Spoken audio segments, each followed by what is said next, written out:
Olá, sejam bem-vindos, eu sou Lu Vilela, estamos começando mais um Elite Podcast. Boa noite, eu sou Natanael Rabelo e no episódio de hoje, nosso assunto é sobre silvicultura brasileira. Para quem não sabe, a silvicultura é uma atividade de cultivo e manejo de florestas plantadas para fins comerciais. O setor cresce e contribui significativamente para a economia do nosso país. E ao focar em florestas plantadas, a silvicultura moderna ajuda a reduzir o desmatamento de matas nativas. E lógico que a Universidade Federal de Lavras não poderia ficar fora deste assunto. Um projeto desenvolvido pela instituição seleciona árvores e oferece novas alternativas de produção sustentável e de alto valor ao produtor rural. No Elite Podcast de hoje, o nosso convidado é o professor do Departamento de Ciências Florestais, Lucas Amaral de Melo, engenheiro florestal. Professor, seja bem-vindo ao Elite Podcast. Eu que agradeço, Lu, Nath, pela oportunidade, de falar um pouquinho do projeto, das nossas pesquisas e do que o engenheiro florestal faz no seu dia a dia. O prazer é nosso. Porque a intenção da gente tentar entender um pouquinho o que a ciência vem fazendo para melhorar geneticamente as plantas do nosso planeta é muito interessante o assunto. Então o prazer é todo nosso, viu, Lucas? E antes, né, Lu? Vamos falar dos nossos patrocinadores, né, Nath? Vamos falar primeiro da Laut, né? Uma cerveja premiada, a Pilsen dela. Da empresa é muito interessante. A Laut está em todas as plataformas aí de comunicação. É só ligar também ou pedir ali na internet, já chega na sua casa. São produtos top de linha no mercado e faz parte aqui do nosso agregado do Elite Podcast. É isso aí, final de ano está chegando. Você que vai reunir aí a sua família, amigos, não deixem de pedir Laut. Gente, você liga, chega rapidinho. A gente vai deixar o Instagram deles aqui para vocês que não seguem, para começar a seguir e pedir aí, fazer seu pedido da sua casa, da sua empresa. E, obviamente, que se você beber, não pode dirigir. Então, a nossa dica é um aplicativo de mobilidade urbana super interessante, que é um 23Car. É um aplicativo super fácil de mexer.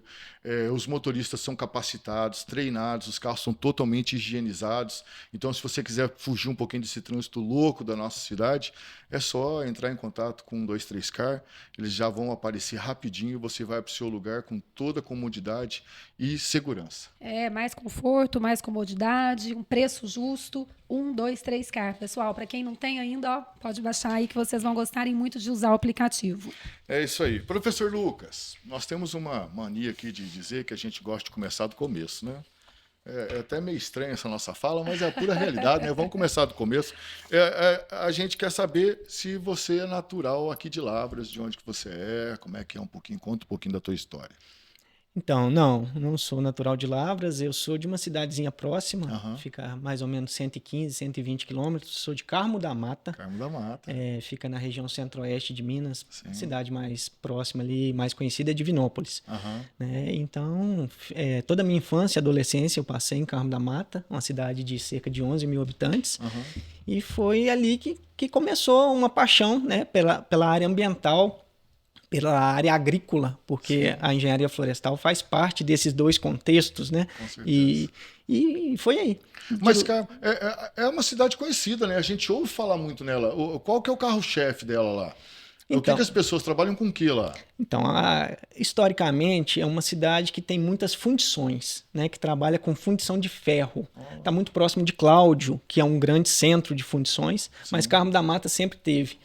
E além disso, a cidade é carinhosamente chamada de Cidade das Essências, porque nós temos uma fábrica de essências muito famosa, muito antiga e que distribui essências para o Brasil inteiro. Olha que bacana. Ultimamente, para os apaixonados por carros antigos, nós temos um dos maiores museus de carros antigos de Minas Gerais. Eu acho que é por causa do museu, viu, cara? Que eu já ouvi bem falar da cidade, eu já conheço ela de ouvir meus amigos falar da cidade. Então, eu acho interessante. Cláudio também não é móveis, não, né? Tem uma cidade que é de móveis, mas não é Cláudio. Não conheço aquela região. O Cláudio tem alguma movelaria mais voltada para essa área de metal. né?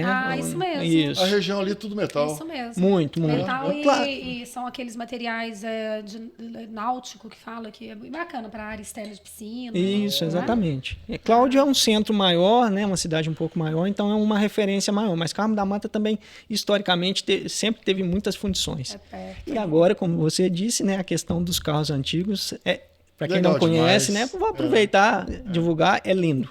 Que bacana, porque nós temos aqui em Tiradentes também que as pessoas também lembram de Tiradentes pela questão histórica da cidade. Mas tem também um museu, então nós temos esses 2 museus aqui. Tiradentes é muito interessante. Bichinhos, não é isso? É aquela região antes, em Tiradentes, tem um museu lá também de veículos antigos que é muito interessante também. Vamos falar um pouquinho dessa paixão, engenheiro florestal. Como é que você chegou nisso aí? Falou, eu vou ser um engenheiro florestal. Conta um pouquinho dessa paixão, como é que começou isso aí? Então, como eu fui criado em Carmo da Mata, a gente, há 30 anos, 40 anos, a gente tinha a possibilidade de brincar na rua. E uma cidade muito pequena, o nosso parquinho era muito sítio, né? Sítio dos avós, sítio dos tios. Delícia, hein? Demais, delícia. demais. Verdadeira infância, né? Exatamente, né? De sair depois da escola e poder voltar à tarde e a mãe perguntar onde você estava. Estava no sítio de fulano. Então, assim, sempre convivi muito com natureza e sempre fui muito apaixonado por animais. Então, eu sabia que se eu fizesse um curso de graduação, e eu faria, claro, até por questão dos meus pais serem professores, né? Então eu tive uma vantagem muito grande de apoio dos meus pais. Eu sabia que eu tinha certeza que eu poderia fazer qualquer curso da área de ciências agrárias. E aí eu vou falar da veterinária, apesar de não ser de ciências agrárias, está muito relacionado, que eu gostaria. E na época, por um acaso, o processo seletivo era bem diferente, né? Era um caderninho que ia pelo correio, que a gente lia os cursos e marcava um X no curso que a gente queria, pagava a inscrição e mandava o caderninho de volta para a universidade.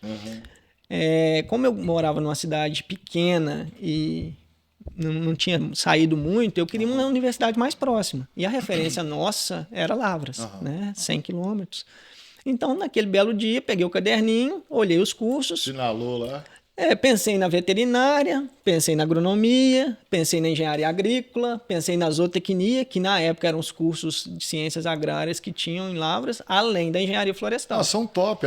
Todos esses que o senhor falou são todos ótimos, maravilhosos, ali, importantíssimos para o nosso país. E aí marquei o xizinho na engenharia florestal e me apaixonei. Hoje sou professor do curso de engenharia florestal da UFLA, já fui coordenador de curso, então não tem como eu dizer que eu não goste, que eu não tenha me apaixonado pela engenharia florestal, né? É um curso maravilhoso e que infelizmente ainda é muito pouco divulgado, né? Nós temos uma série de atribuições, de responsabilidades inerentes. Engenharia florestal é uma coisa incrível, as pessoas têm que conhecer mais isso. Exatamente. O curso é fantástico.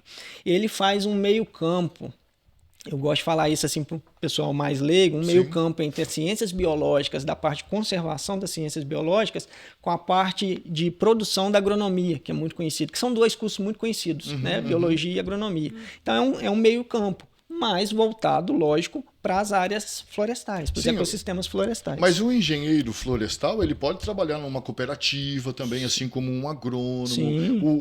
É vasto o campo profissional. Muito. E na época, né, numa cidade pequena, quando eu falei que tinha passado no curso de engenharia florestal, algumas pessoas da família, mas o que o engenheiro florestal faz? Você vai ser polícia ambiental? E ainda existe isso, né? Depois de 20 e tantos anos, eu ainda escuto isso. Sim. É uma possibilidade também, né? Mas é um outro cargo, inclusive por concurso e tal. Mas nós temos muitas atribuições, é muito bacana. A parte ambiental, de conservação, desde a conservação até a produção de bens que nós utilizamos no nosso dia a dia, perpassa pela engenharia florestal. Não é um policial, mas é um fiscal, né? Não deixa de ser um fiscal, né? Porque o curso de engenharia florestal, você fica só dentro do laboratório? Não. Não. Eu, por exemplo, fiscal hoje... da natureza. Hoje eu já fui para campo com os meus estudantes, meus orientados. Atividade de campo mesmo, debaixo de um sol... Hoje até não estava tão quente, apesar de estar abafado pela umidade alta, né? Mas é muito bacana. Tem de todos os nichos, né? Desde quem quer ficar no laboratório a quem quer, não, quero ir para a natureza mesmo, vivenciar atividades da natureza. De suma importância. E eu dou uma curiosidade aqui, professor. Você me falando que há 20 anos atrás as pessoas perguntavam, né, sobre o curso, o que você vai ser, o que você vai fazer como engenheiro. De lá para cá, tecnologia, muita coisa mudou? Bastante, né? A gente vivencia no dia a dia, né? A questão na engenharia florestal mesmo, a questão dos equipamentos.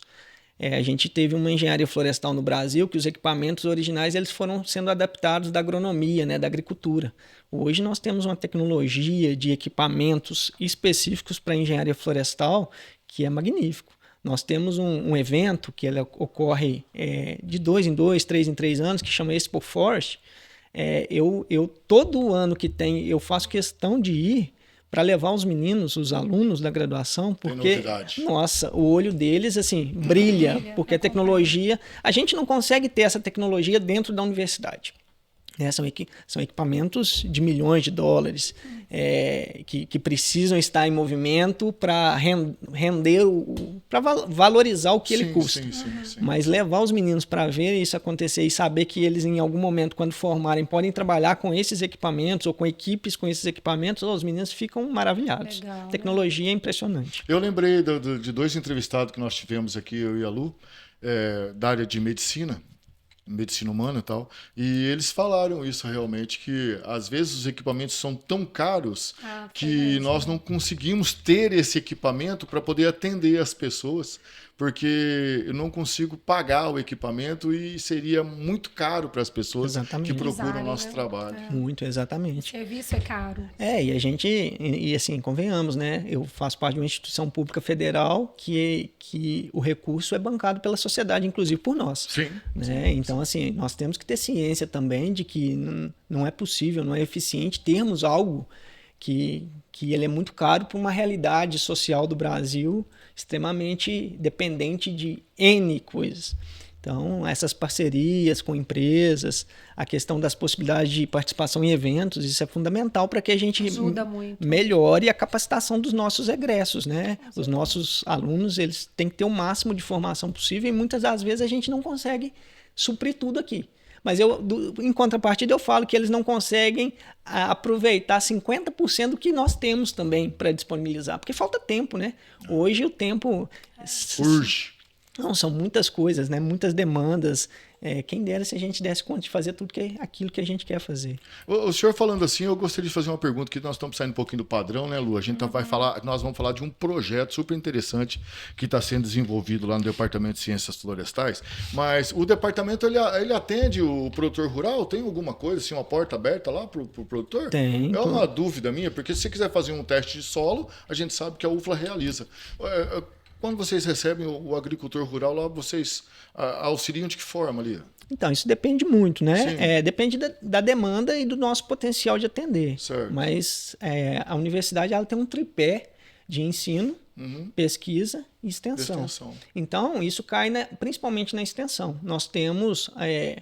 inclusive, as matrizes curriculares de todos os cursos do Brasil foram obrigadas a incluir 10% de carga horária de extensão. Olha... Então, assim, isso é fantástico e eu prezo muito por isso, eu gosto de fazer extensão, porque muitas das vezes nós somos cobrados como pesquisadores e talvez aquela informação tão importante não chega no utilizador, principalmente nos pequenos produtores. Então, a depender da demanda, a gente encaminha para aquele professor mais especializado. Nós temos muitos núcleos de estudos, né, lá na Pró-Reitoria de Extensão, que atendem, nós temos empresas juniores que atendem e nós mesmos. Por exemplo, eu sou responsável por uma disciplina que chama Silvicultura de Florestas de Produção, que é a implantação de florestas com fins comerciais. Sim. Dentro dessa disciplina, eu tenho um projeto que os alunos têm que apresentar um projeto de implantação. Bom, o senhor já está respondendo a primeira pergunta da Lu aí. O senhor já está respondendo. Legal. Porque a questão é a gente ia falar sobre um projeto super interessante, que eles estão, de uma certa forma, empoderando algumas árvores aí para voltar pro solo e acabar gerando uma economia mais eficaz para o nosso país, também ajudar os produtores rurais, né? Mas sem mas querer cortando, né, Lu? Então, mas o complemento dessa é respondendo aquela sua pergunta. Não tem problema. Dentro desse projeto, com a inclusão da extensão no currículo, nós estamos recebendo demandas de produtores da região e eu coloco como demanda para os alunos. Lógico que, sob a minha coordenação, os alunos apresentam o projeto para aquele produtor e se o produtor gostar, ok, faça o projeto e a gente dá um suporte técnico. A gente, inclusive, convida o produtor a participar das apresentações para ele fazer sugestões, críticas. Peraí, essa realidade não é a minha, talvez. E se a gente mudar alguma coisa? Então, é um ganha-ganha. Outro, né? Lógico. A experiência do produtor com a técnica que vocês têm. Exatamente. É o tal da ciência, né? Fazendo as honras aí através de profissionais qualificados. Muito legal. A turma da UFLA é tudo danado, né? Estão anos-luz à frente, né? Os projetos saem dali e já são um sucesso. A gente tenta fazer o melhor possível, né? Muito legal. Temos que fazer com o coração. E me fala uma coisa, qual que é o papel, aqui está falando da pergunta aqui da FAPEMIG e da Fundec, no projeto, professor? Então, nós estamos numa instituição pública e que tudo é muito caro. Tudo na vida é muito caro. Tudo que a gente vai fazer tem um custo. Né? E nós estamos trabalhando com espécies florestais, com um tempo de estudo, de pesquisa longo. Então, nós precisamos de recursos financeiros. Então, a FAPEMIG ela é a principal fundação de apoio à pesquisa do Estado. O projeto que nós começamos a falar, ele é financiado pela FAPEMIG. Né? Então, um agradecimento à FAPEMIG, porque sem o recurso financeiro desse financiamento, nós não teríamos a mínima condição de fazer algumas ou muitas das coisas que a gente se propôs. E a fundação, como praticamente todas as instituições públicas federais, tem uma fundação que auxilia no gerenciamento desse recurso financeiro. Então, é um projeto de algumas centenas de milhares de reais. Sim. Que se isso caísse na minha conta como gestor, eu teria uma responsabilidade gigantesca e talvez uma dificuldade de gerenciamento, até por não ter expertise do gerenciamento. Então, a fundação ela entra com profissionais muito capacitados para gerenciar tudo isso. Inclusive, para falar assim, isso aqui que você está pensando está fugindo um pouquinho do que você se propôs. Então, tome cuidado que talvez a gente esteja errado. Opa, realmente, vamos corrigir alguma coisa. Não, tá certinho. Então, assim, nos dá um respaldo maior de como utilizar esse recurso que é público da forma mais eficiente possível. Dá uma segurança, né? Com certeza. Quais são? Tira um pouquinho da burocracia que nos tiraria tempo para realmente fazer o que a gente se propôs e ter que gastar tempo com gerenciamento de recursos. Vocês estão ali para o projeto ser desenvolvido, né? Exatamente. É interessante, é uma parceria muito bacana. Como é que eu posso perguntar isso para o senhor?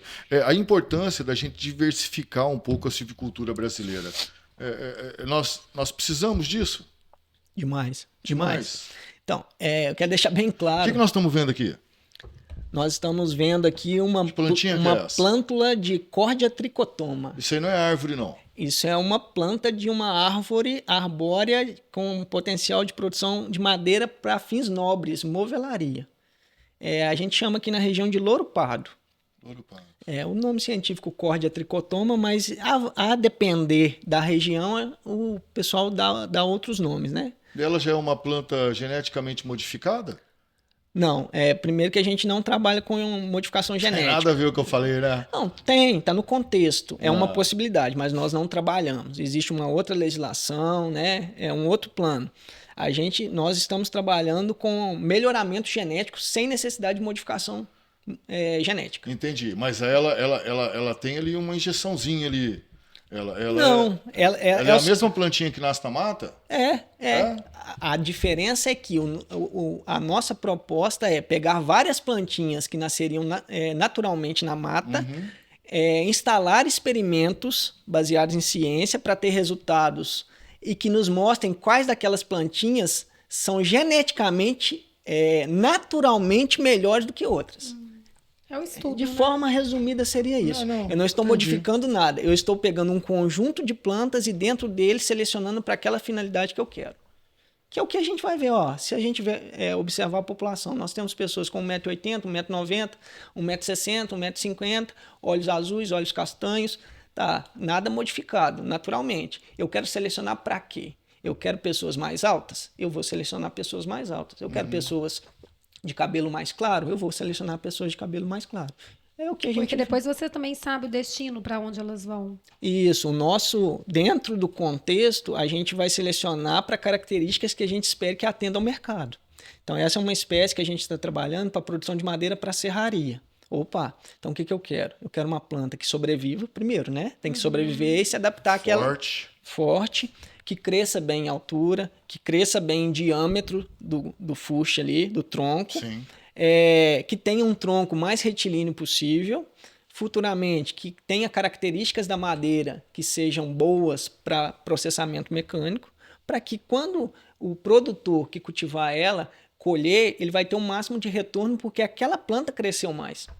Então, assim, nós temos uma diversidade genética gigantesca. Nas espécies nativas, quase nada domesticado, né? No bom sentido da palavra. O que a gente está se propondo é tentar conhecer um pouco mais dessas espécies, coletar bastante material que a gente ainda tem. Essa é uma espécie que aqui na região ocorre muito, então nós temos uma facilidade de coletar semente delas e tentar jogar em um plantio comercial plantas que são geneticamente melhores para aquela característica. E a gente consegue quantificar isso. Do que essa que a gente encontra, né? Exatamente. E quando você olha ali, por exemplo, você vê que tem umas mais verdinhas. Eu tô vendo uma aqui, a primeira, mais sequinha. Tem as diferenças ali. Isso aí é porque o estudante do professor deixou de aguar. Isso que eu queria... Não, eu queria entender o seguinte. Ali vocês também avaliam as que são mais fortinhas, as que crescem... Então, a gente já consegue, de forma bem prévia, bem preliminar, sem resultados conclusivos, já fazer uma triagem no viveiro.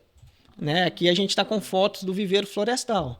Então, nós podemos, por exemplo, analisar percentual de germinação das sementes. Eu tenho matrizes com percentuais de germinação super bons. Eu tenho matrizes com percentuais piores. Germinou. As mudas vão crescer em quanto tempo? Isso para o viveirista é super importante. Quanto mais rápido a muda formar no viveiro, menor o custo de produção dele. Isso pode estar relacionado com o crescimento no campo. Pode.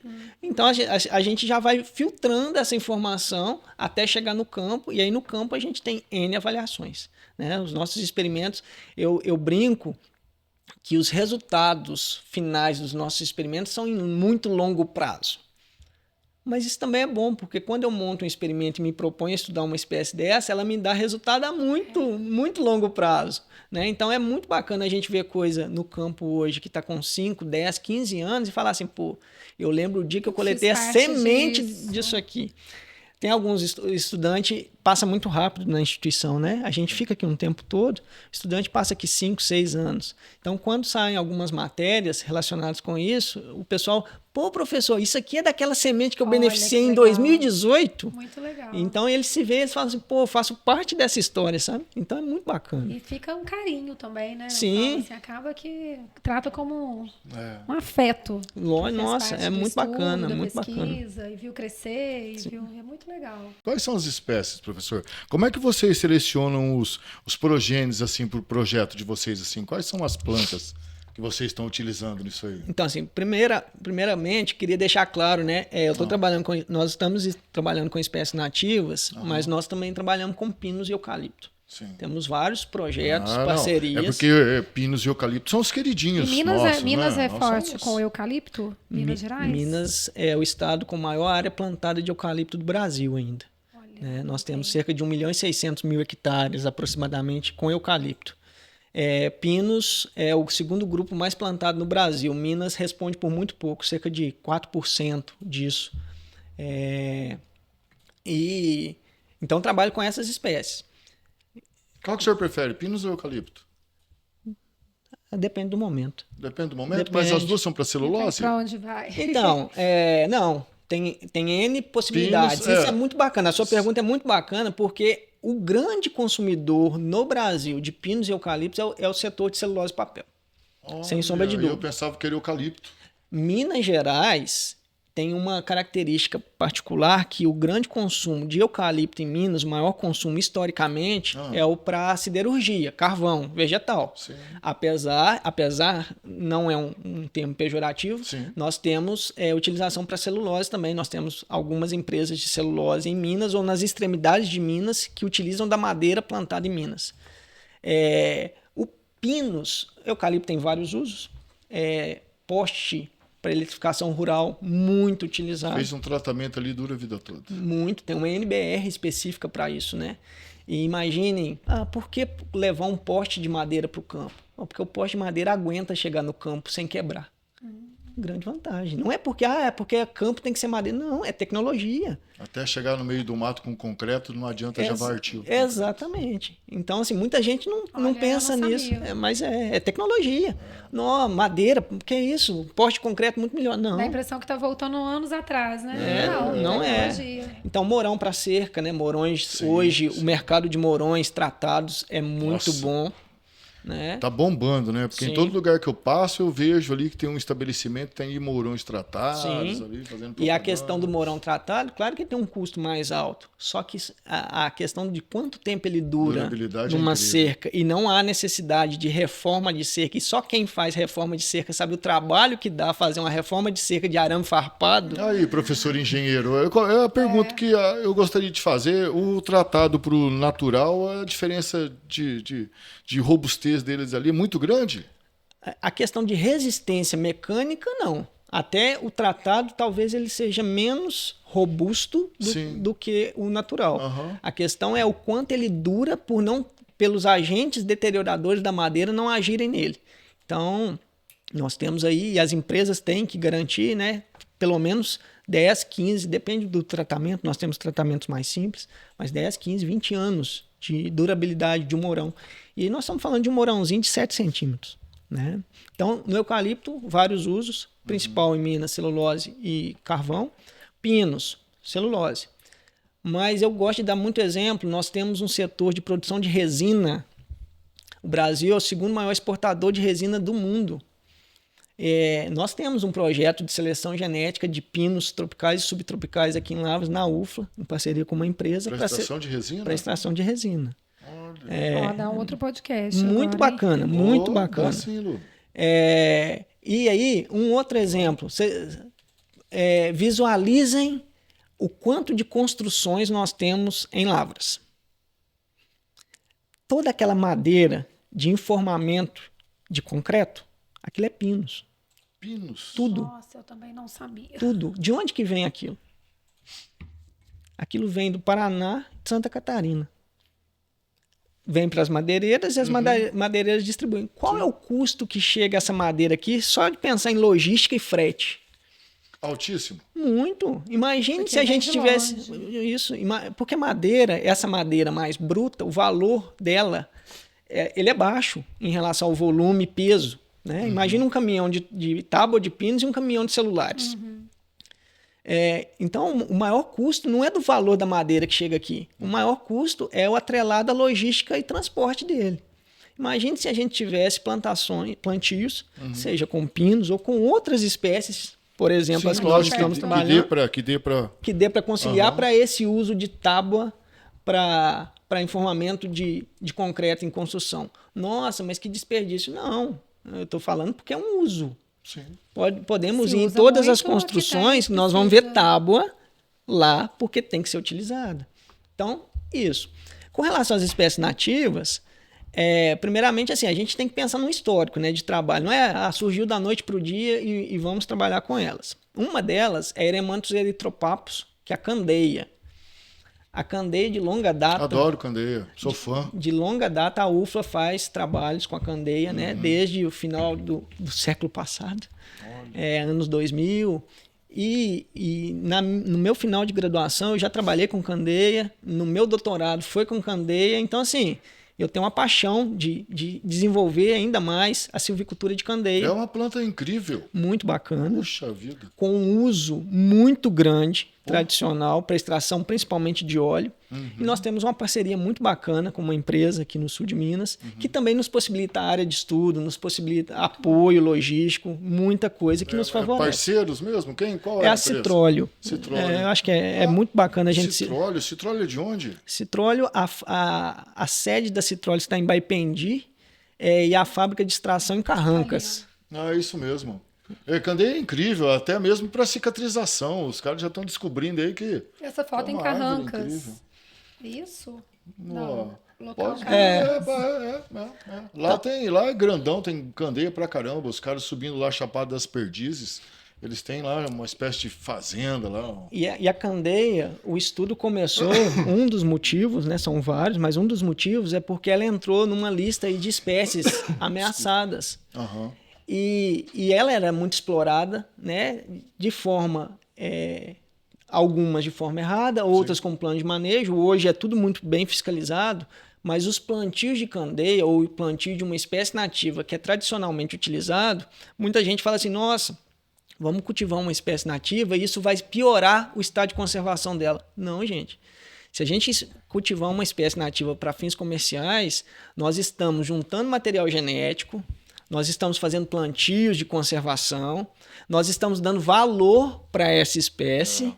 Isso não tem como não conservar a espécie. O objetivo é comercial, mas de forma secundária a gente está conservando a espécie. Então a candeia é um exemplo muito bacana aqui da UFLA, da região, de uma espécie que estava num momento muito crítico e que hoje nós temos muito plantio feito com ela. E inclusive com plantios mais produtivos por causa dos trabalhos de melhoramento e, claro, né, dos desenvolvimento de silvicultura da espécie. Naquela hora que eu falei geneticamente modificada, tal, eu acho que isso aí é o melhoramento. Eu acho que eu confundi ali o esquema. É só uma mudança técnica, né?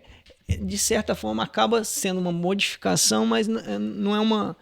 Eu entendi. Não é aquela coisa assim que você está puxando lá dentro das entranhas da planta, né, para ela ficar diferente. Eu entendi isso que o senhor falou aí, talvez do pinus, como se fosse do eucalipto, né? O eucalipto hoje, para a gente colocar em fornalhas, essas coisas, o eucalipto já não tem aqueles galhos mais, né? Olha aí, ó, isso aí é um eucalipto, professor? Isso. Então, olha a diferença do eucalipto que tem um estudo embasado na planta. Então, fica mais fácil até para a máquina chegar no local, né? Sim. Já fazer extração, porque aquilo também é uma loucura, né? Extração dessas coisas, né? Isso aí faz parte do melhoramento. Uma característica. Imagine entrar com uma equipe de campo para fazer N atividades com um eucalipto que esteja cheio de galhos embaixo.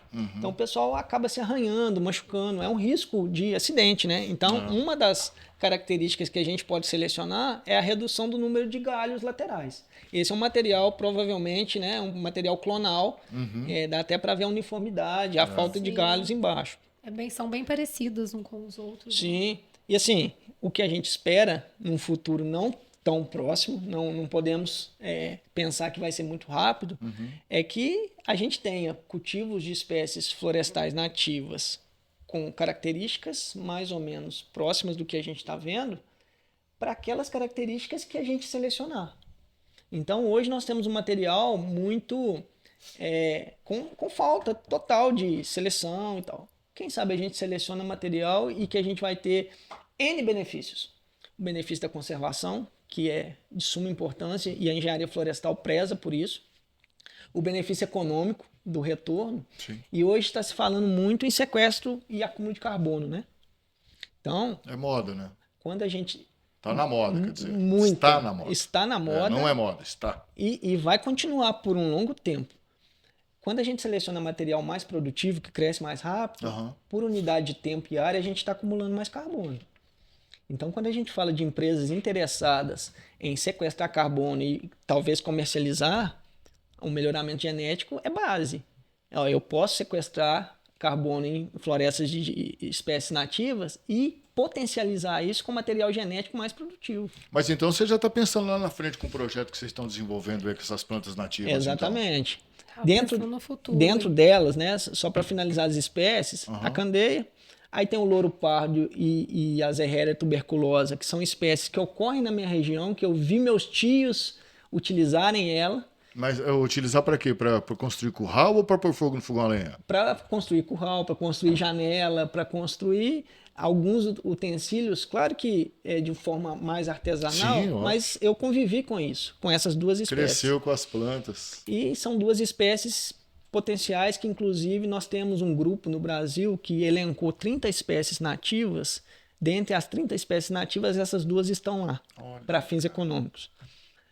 E com esse projeto a gente ousou um pouquinho mais. Então eu já trabalho com pinos, eucalipto, candeia há bastante tempo, a córdia e a zerréria há algum tempo, né, desde que eu cheguei a Lavras como professor, isso faz uns 10 anos.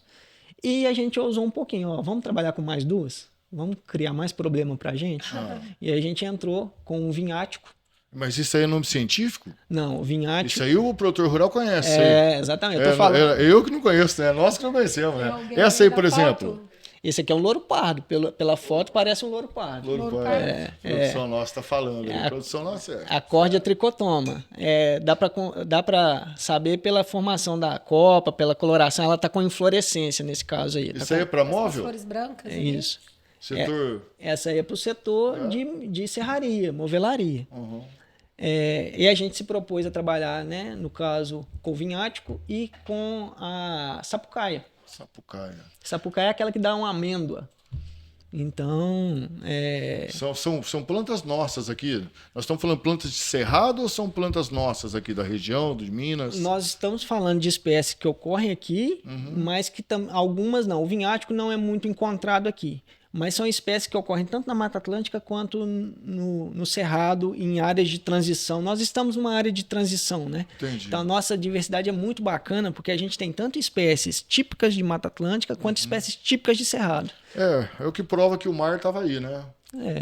Então veio aí. Nós temos outra. Essa aí é a foto de uma sapucaia. Essa foto... Entende bem. Não, eu li.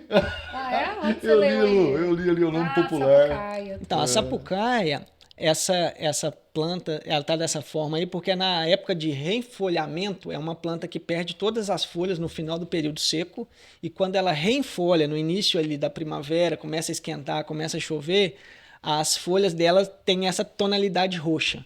Então assim, quando nós encontramos uma sapucaia aqui na região, nessa época, ela é linda, parece que está florida, lembra os ipês. Aquilo lá é folha. É folha, são folhas. Mas lembra quando está na época dos ipês. Que coisa mais linda, as folhas dela. Olha. E aí a diferença da sapucaia é que o nosso principal objetivo, em longo prazo, lógico, né, deixar isso muito claro, não é o uso da madeira dela, apesar de poder ser, mas é o uso da amêndoa, que ela não é parecida... mas ela é da mesma família da castanha do Brasil, que tem um valor comercial gigantesco, né? Então a ideia é começar a desenvolver, buscar mais informações para a gente implantar essa espécie. Essa espécie em particular, ela é uma espécie de grande porte, em que o meu objetivo não sendo madeira, eu posso incluir ela inclusive em projetos de recuperação de reservas legais ou recuperação de áreas de preservação permanente. Vossoroca, aquelas coisas. Vossoroca eu acho que não, porque como é que você vai pegar, né, as coisas? Vossoroca é um pouquinho mais complicado, que exige um pouco mais de mudanças do ambiente para que ela cresça satisfatoriamente. Mas nos projetos de recuperação... Eu te colocando em furada, né? Vossoroca, porque eu lembrei de um projeto que teve em Nazareno há muito tempo, que a UFLA assistia também. O João de Barro, né? João de Barro, Isso. Mas... nesses projetos, com a finalidade de que no futuro ela domine a parte superior do dossel da floresta, a gente fala que ela é uma climáxica, e aí ela tem potencial de produzir os frutos que podem ser coletados sem a necessidade de qualquer supressão. Então seria uma espécie em que eu colheria essa amêndoa aí, e essa amêndoa ela já existem alguns estudos de potencial econômico, já tem gente trabalhando com ela. Mas é comestível? Comestível. Só não é valorizada ainda como é a nossa castanha do Brasil. Mas aí o senhor está querendo colocar isso aí para as pessoas conseguirem ter uma renda extra através dessas plantas aí? No caso que podem oferecer. Nós temos empresas para isso? Então, ou isso seria assim um ganho extra mesmo para a família rural? Então, com essa questão do crédito de carbono, nós já temos muitas empresas que estão investindo em projetos desse tipo. Então o senhor não está pensando muito na castanha, né? Eu estou tentando pensar em tudo que a gente pode abarcar. O carbono para o agricultor, para o produtor rural é mais importante financeiramente? Hoje ainda tem um gargalo muito grande para isso se tornar realidade para o pequeno produtor. Pois é, porque parece que essa realidade está tão longe, esse negócio do carbono. Isso, né? Ainda existem vários obstáculos. Quem que vai querer deixar de plantar milho ali ou ter um gado de leite ali para pensar no carbono? Então, mas aí nesse caso, é o que eu estou te dizendo. Essa espécie ela entraria num contexto em que há uma obrigatoriedade de revegetar determinadas áreas dentro da propriedade. Então, hoje não, historicamente, para o pequeno produtor, que é uma realidade aqui da nossa região, é muito caro revegetar áreas de preservação permanente. É uma área produtiva dele, muitas das vezes com pastagem, em que ele deixa de ter o gadinho dele ali para ter que ainda gastar com reflorestamento. O que a gente está se propondo é tentar colocar dentro desses reflorestamentos espécies em que ele possa manejar e ter um retorno. Antigamente ele nem poderia pensar em retorno. Que retorno? Isso é obrigação. Não.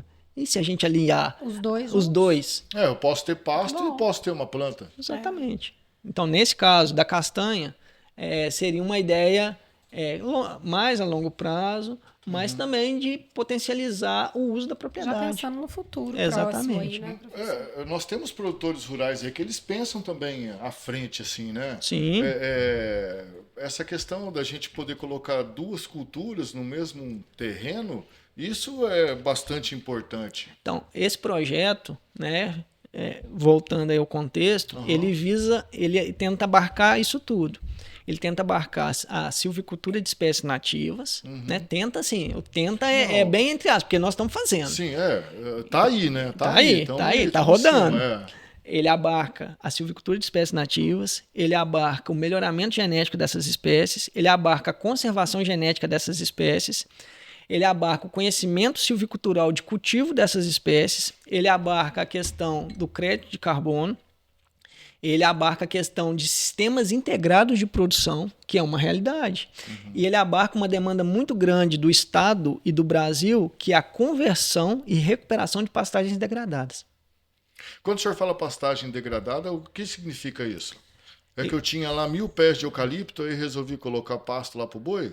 Não é nem isso, não precisaria ter 1000 pés de eucalipto. Geralmente, de uma forma bem simplista, uma pastagem degradada é aquela que está abaixo do seu potencial de produção.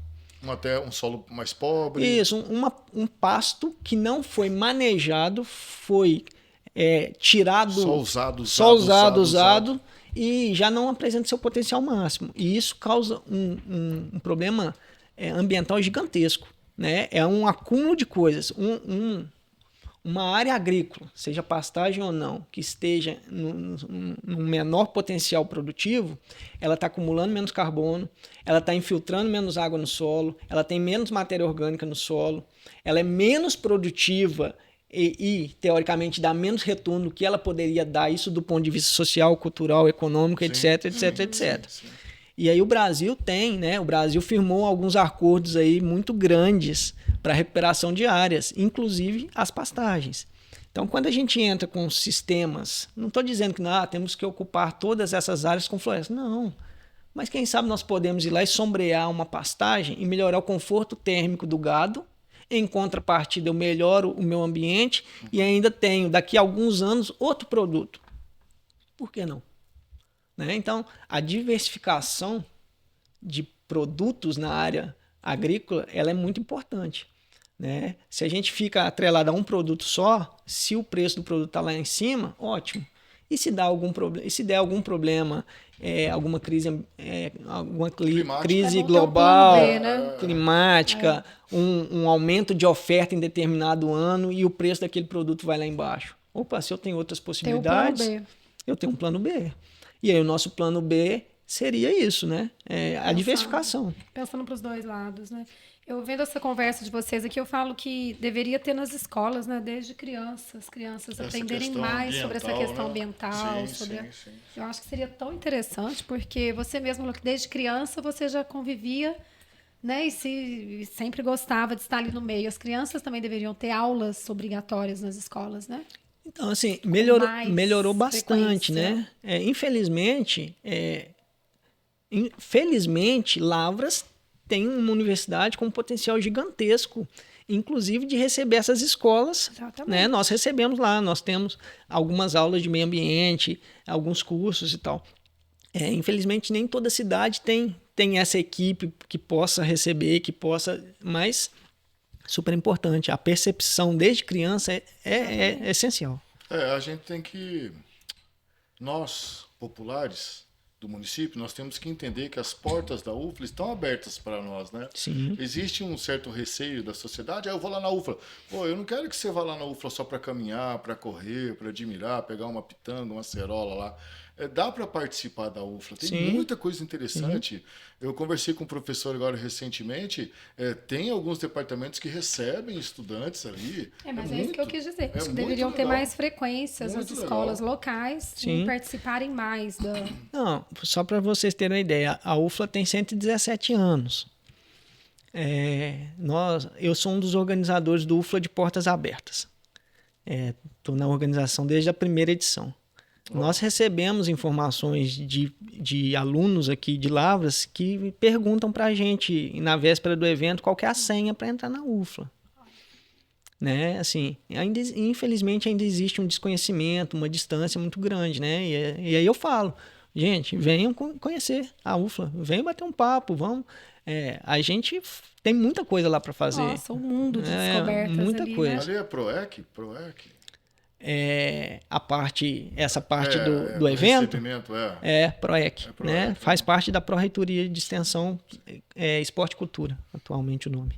Vamos voltar um pouquinho mais para esse projeto que o senhor está desenvolvendo com essas plantas aí nativas. Nossa, esse projeto ele pode ajudar também a reduzir essa dependência que nós temos com espécies exóticas? Sim. Total, não sei, mas sim. Não como o eucalipto e o pino, mas dá pra gente... Eu acho que assim, a gente não está competindo com a eucaliptocultura e nem com o cultivo de pinos. Uhum. Nós estamos querendo criar alternativas. Né? Nós temos alguns nichos de mercado em que os eucaliptos e pinos ainda não ocupam. Né? Essas madeiras mais nobres para determinados usos. A própria candeia. Por que candeia? Porque o alfa-bisabolol é tirado da candeia. Eu não vou tirar alfa-bisabolol do eucalipto. Opa, se eu tiro o alfa-bisabolol e ele é o produto, e ele sai da candeia, eu tenho que desenvolver a cadeia produtiva da candeia.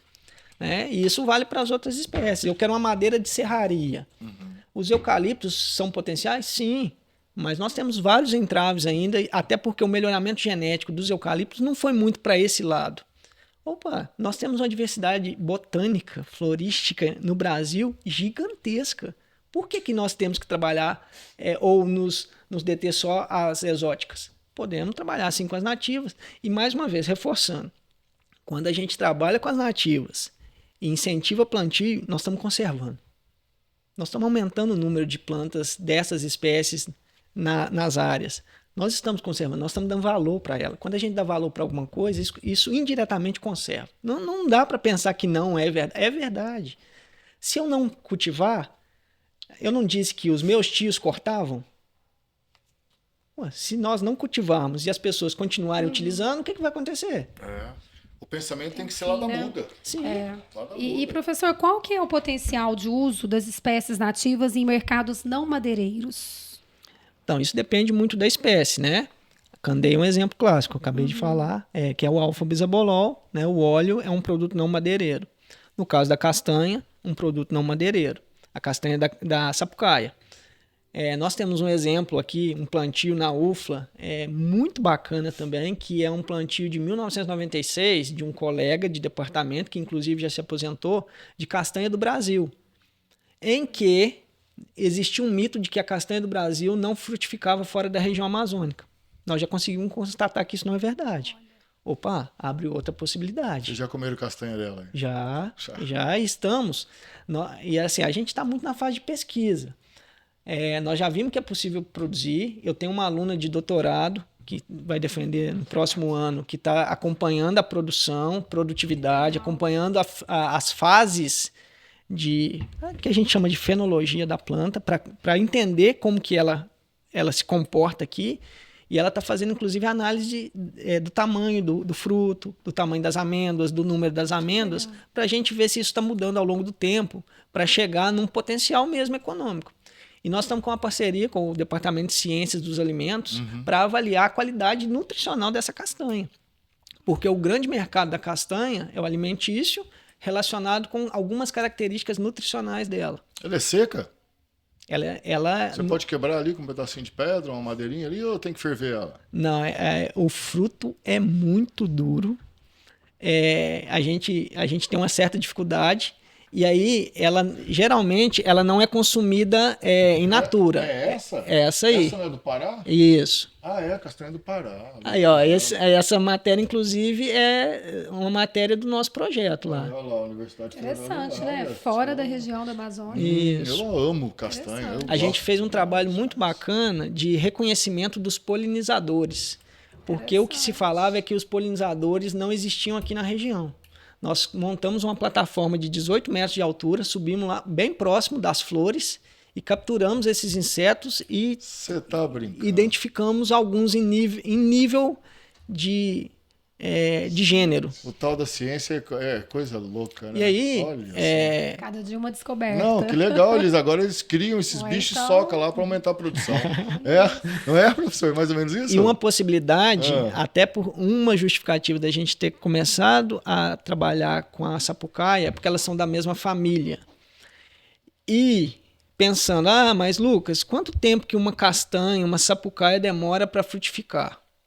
Pô, será que eu vou estar vivo até lá? Então, essa castanha que nós temos aqui na UFLA, ela demorou 21 anos para frutificar. Pô, Lucas, mas aí você está me dizendo que eu vou plantar uma espécie que eu tenho que esperar 21 anos? Nem esteja mais aqui. Aí existe uma técnica que é a enxertia, que é muito utilizada na fruticultura, em que a gente pode pegar um ramo mais velho dessa planta que já está frutificando, enxertar sobre uma muda nova e, com 5, 6 anos, nós termos uma planta que está frutificando.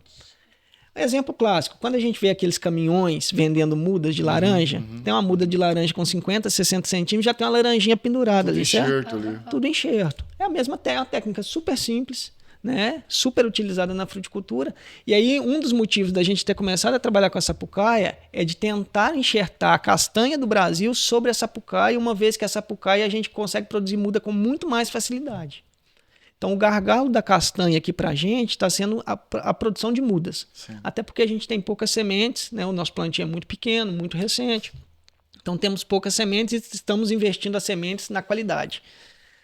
Mas a sapucaia pode entrar como um porta-enxerto, porque é da mesma família. Né? Aí, já que ela pode entrar como um porta-enxerto, por que não também pensar em estudar um pouquinho mais a sapucaia? Com certeza. Então, são produtos florestais não madeireiros, né, que a gente tem tentado trabalhar, porque são muito importantes e consumidos. E aí, bacana, né?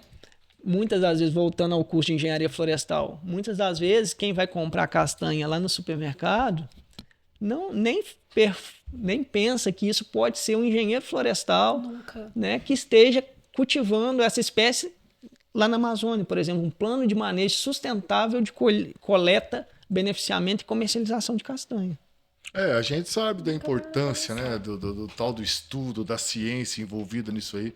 Essa questão, nós temos que esperar 20, 25 anos uma árvore produzir um fruto e através de uma técnica que vocês utilizam em 7, 10 anos, 5 a 10 anos a gente consegue colher isso.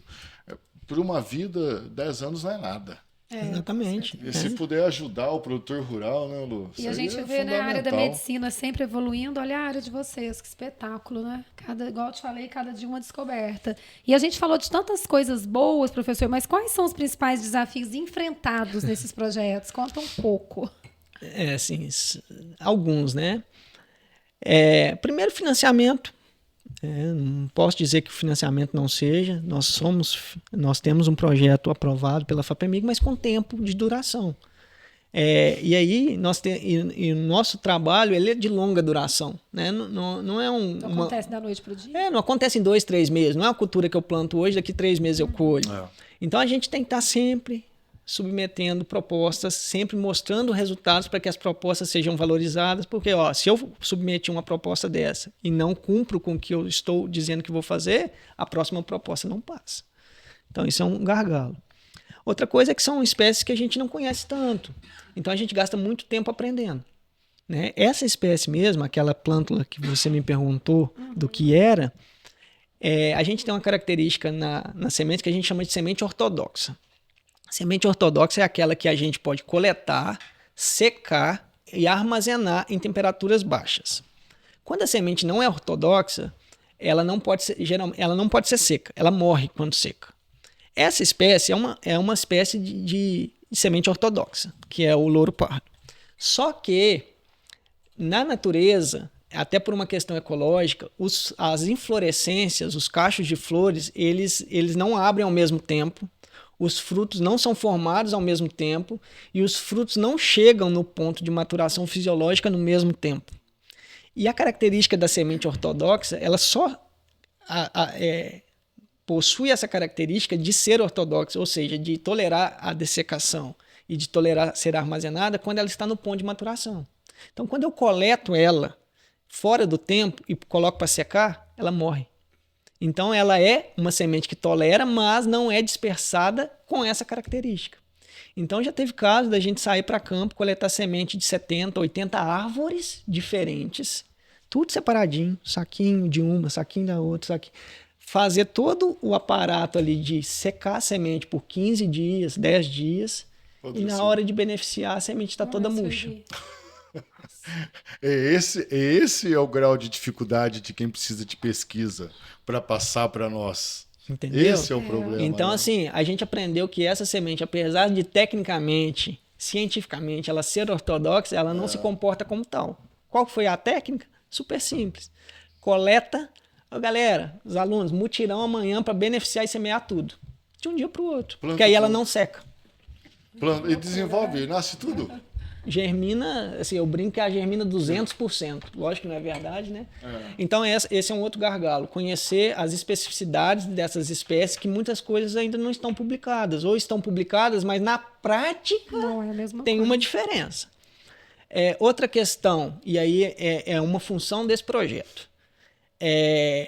O produtor rural vai plantar araucária, certo? Que é uma espécie... A economia do Brasil, a utilização de madeira, ela foi muito baseada Sou fã também da araucária. De utilização de madeira de araucária, além da questão do não madeireiro, que é o pinhão, sim. né? Mas a araucária é uma espécie que está vulnerável na lista de espécies. E aí vamos plantar araucária, porque é possível, desde que eu plante, eu posso colher. Mas a dificuldade ou a dúvida da questão legal de eu poder plantar, gastar dinheiro, cultivar, depois esperar e depois não poder usar. Então, assim, a gente tem que fazer um apelo aos órgãos legisladores. Nós somos tão ultrapassados nisso, né, professor? Muito. Não, e aí imagine. Até pesquisador tem que correr atrás para ver se vai poder derrubar uma araucária. Exatamente, cara. Exatamente. Puxa, então, assim, isso vale para todas, né? A dúvida jurídica do que vai ser daqui X anos se eu vou conseguir explorar aquilo com o objetivo que eu estou explorando. E, mais uma vez, se eu não planto, eu não estou ajudando. Se eu planto, mesmo que seja comercial e que eu vá explorar em algum momento, eu estou aumentando a quantidade de material no meio ambiente. Eu tenho o intuito de... Até porque eu só vou ter melhoramento, e é uma questão básica, eu só tenho melhoramento, a possibilidade de melhorar aquele material se eu tiver diversidade. E eu só tenho diversidade se eu tiver muito material. Então, quem pensa em plantar... tem que manter uma diversidade mínima para que ele possa melhorar. Não adianta ter 20 sementes apenas, né? Não vai dar para mim entender nada disso. Então, um dos grandes desafios ainda é esse. O produtor ele ainda fica muito na dúvida do quão realmente ele vai ter facilidade ou não para explorar esse material. Diferente dos eucaliptos e dos pinos, porque já é consolidado. Além, assim, ainda existe uma questão muito mais... demorada do que quando a gente compara com cultivos agrícolas. Por exemplo, vou colher soja. Sim. Pronto. Não, vou colher eucalipto. Eu tenho que ter toda uma liberação do órgão ambiental para colher eucalipto. Nossa, que lindo. Não, lindo. Isso aí é carranca, será, gente? Não. Não essa foto é muito bacana. E assim, só para aproveitar a foto, né? Essa é uma foto de uma fazenda florestal de uma grande empresa, provavelmente, em que nós temos os talhões de eucalipto. Sim. E no meio dos talhões, aquela parte mais escura, a mata nativa. Mata nativa. Ou seja, o que é isso? Essa mata nativa, ela está ocupando as áreas de reserva legal e as áreas ao entorno dos cursos d'água. Tem água ali embaixo. Tem. Então, se a gente verificar, isso está tudo interligado, tá vendo? Isso são os braços dos córregos, dos rios, que vão juntando e vão lá para baixo. Ô Lu, mas Lu, você não acredita. Quando eu dou uma volta ali pro lado de Carrancas, estação de Carrancas, Minduri... Eu sei que tem lugares lindos, eu sei. Cara, mas eu olhei, né, professor? Não parecia Carrancas. Não, eu pensei ali que já fosse Minduri. Pro lado de Minduri ali, cara. É muito lindo. Mas é incrível, né? De que empresa, professor? Fala pra nós aí. Não sei. Não sei te dizer. Deve ser, não. Que incrível o terreno dos camaradas, hein? Muito bacana. Que coisa. Parece um quadro, né? E é interessante que do eucalipto tudo se aproveita, né? Eu sei de pessoas que compram o resto do eucalipto que fica depois da colheita do eucalipto, que é uma máquina enorme.